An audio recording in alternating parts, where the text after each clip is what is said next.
एक बार एक साधु जैसे दिखने वाले सज्जन रेल से कहीं सफ़र कर रहे थे। जिस डिब्बे में वे सफ़र कर रहे थे उसी डिब्बे में कुछ अंग्रेज यात्री भी थे।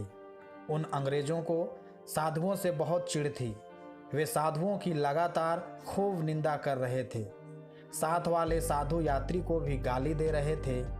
उन अंग्रेजों की सोच थी कि चूंकि साधु अंग्रेजी नहीं जानते इसलिए उन अंग्रेजों की बातों को नहीं समझ रहे होंगे। इसलिए उन अंग्रेजों ने आपसी बातचीत में साधुओं को कई बार भला बुरा कहा।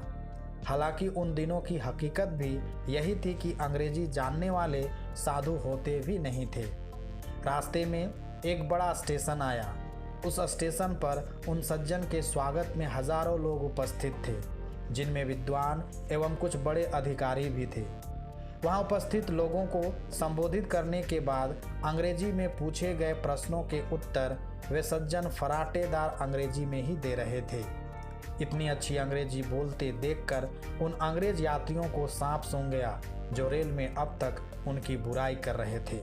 अवसर मिलने पर वे उन सज्जन के पास आए और उनसे नम्रतापूर्वक पूछा, आपने हम लोगों की बात सुनी, आपने बहुत बुरा माना होगा।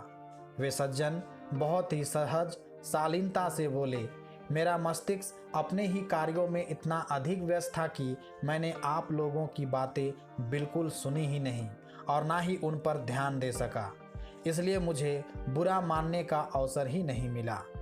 उन सज्जन का यह जवाब सुनकर अंग्रेजों का सिर शर्म से झुक गया और वे उनके चरणों में गिर पड़े।